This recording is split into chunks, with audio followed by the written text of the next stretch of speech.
Hey there, and welcome back to me, Andy Hancock, on We Don't Do Boring. And what's our show about? Well, it's about me being in the spot on my little blue and green dot.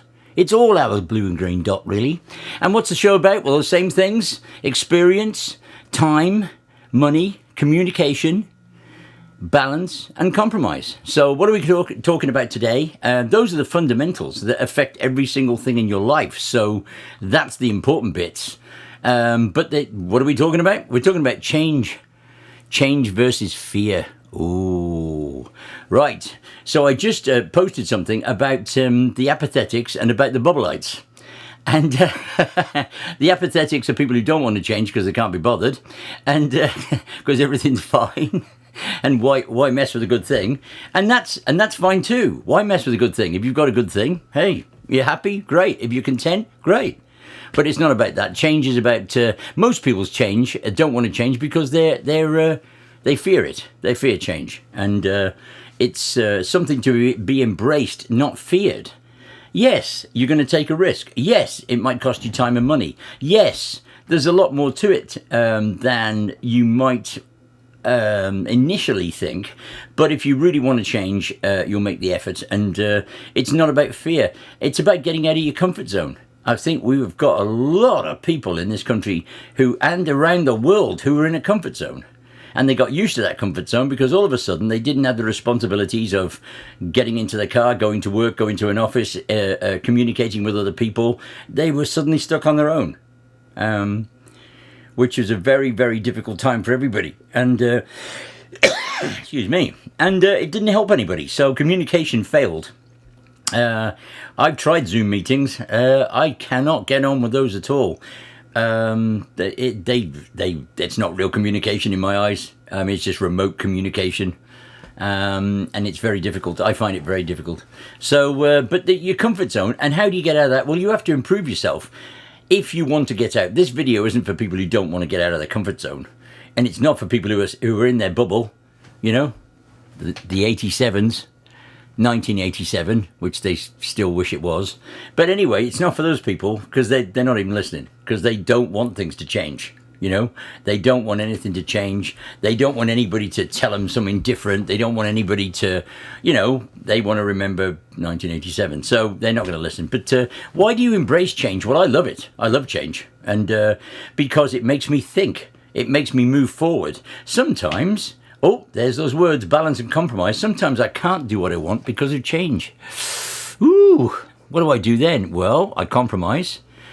I step back, right, to achieve my balance again, and then I move forward. So sometimes you just can't do that. So all those things are intertwined. But it all starts with communication. If you really want to change, you have to communicate with new people.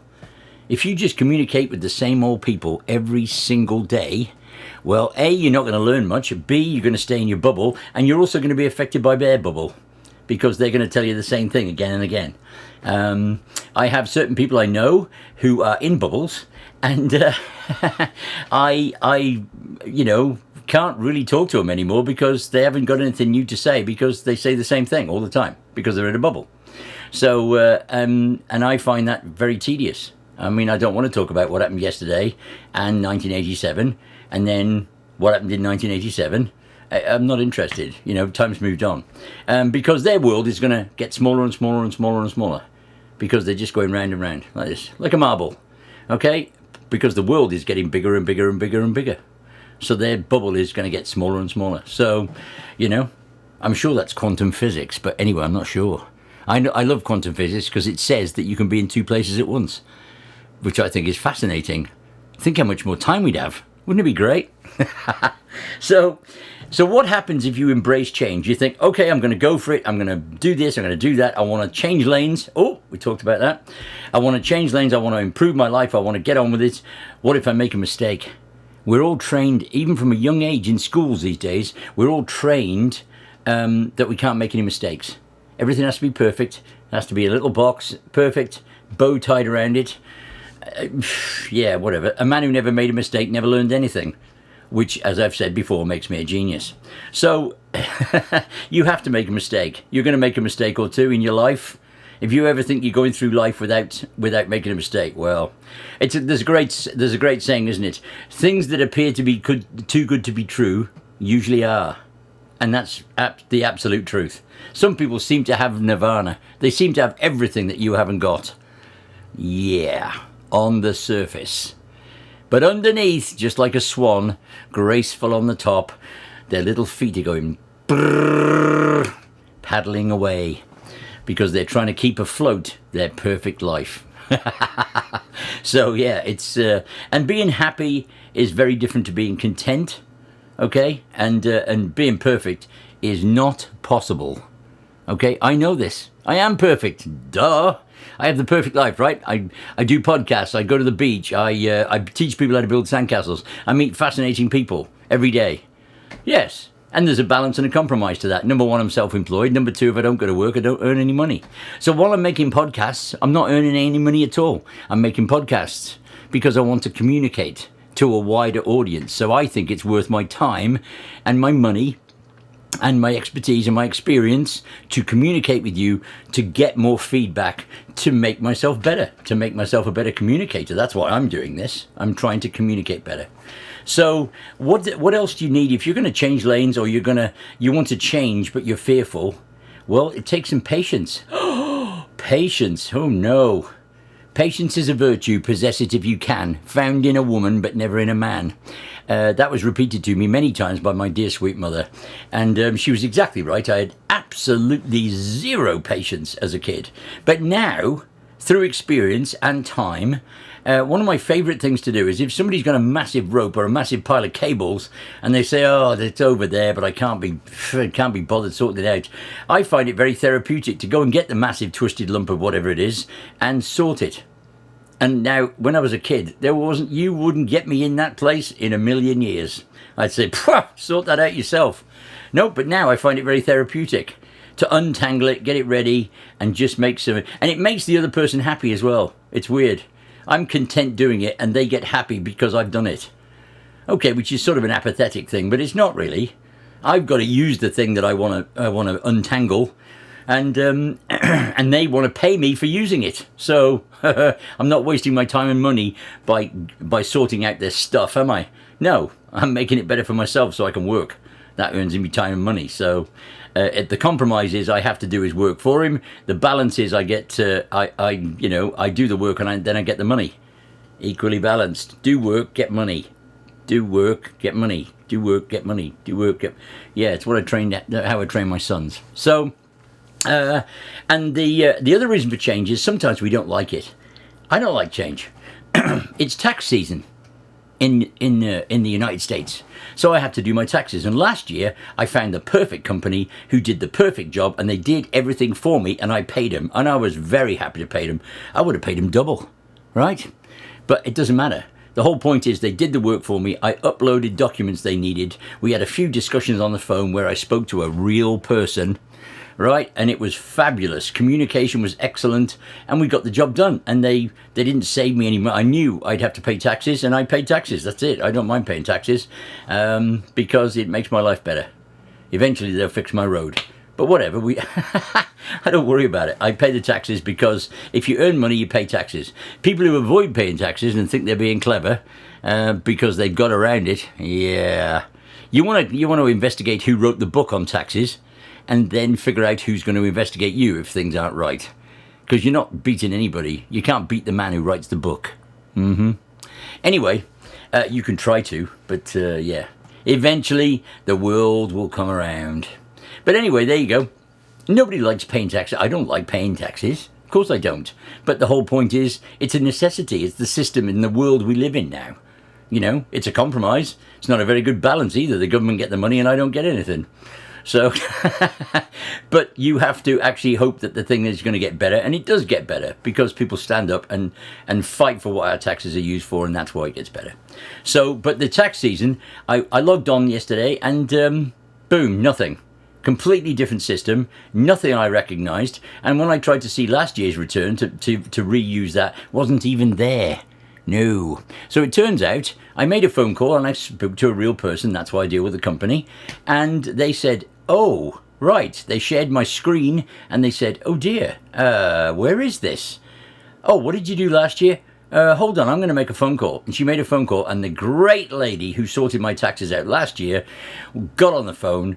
Thank you, Jane. Excuse me. Got on the phone and sorted it and basically realigned my account. And now I can do what I did last year, sort of. I can't do the same thing, but it's a lot more helpful. And she told me how to operate the new system, and it's great. But all that came from her experience, okay, and communication. All right, and I'm gonna have to compromise a bit. I don't care because I like talking to her. She's fascinating. So there you go. And so communication leads to all sorts of great things. So I don't like change. They changed my system. Leave it alone. There's nothing wrong with it. It's lovely. Right? But no, you had to mess with it. And I found out why. You know why? Because they couldn't find the people to run it. Literally, people would not. They can't find experienced accountancy people who really know their stuff, can talk to people and get on with their work, and they can't find people who are efficient or good enough. How shocking is that? Think how many millions of accountants there are in this country. And they've been busy recruiting for an entire year, but they're still not at the place they need to be to give me back my system. I want my bubble back. Give me my bubble. It's just a tax bubble, and it takes 2 days a year. So, you know, I'm prepared to compromise and get into my bubble, but I want it back. Excuse me. Very bad. I've been outside, so it's a bit dusty. Anyway, time limits. Yes, what's the time limit on your change? There is no time limit. People take years to change, okay? And there are some people who will never change in years, okay? So it takes years sometimes, but you don't set a time limit. What you do is aim for contentment. Not just happiness, but you aim to be content. And obviously I've talked about changing lanes before now. You have to give yourself time to change lanes, especially if you've got a safety and security net. You have to figure out what else you want to do and how you want to improve. And you can put a time limit on it, but it's not a spreadsheet, you know? I really don't like those. But it's not a spreadsheet. You don't put column A, column B, equals, and right, this is where it's going to add up, and this is the time it's going to take. It doesn't work like that. It's not Microsoft Project. Oh, yeah, you don't set a time limit. We're not building a bridge, okay? We are, but we're not building one in the material world. We're building it in your head. So, and so you will have to compromise. You will have to establish a new way you balance your life. You will have to change and get out of your bubble.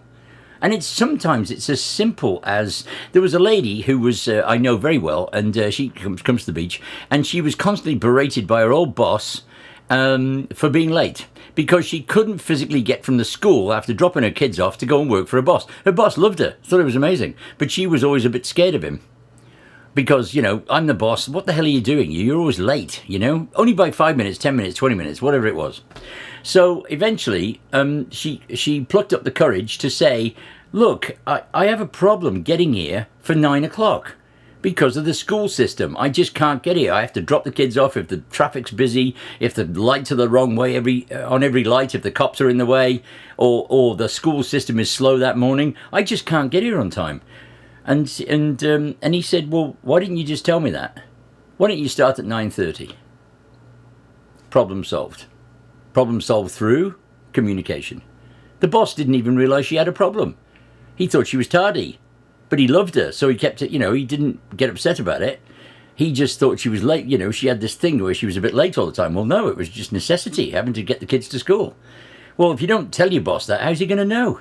He doesn't know what your life is.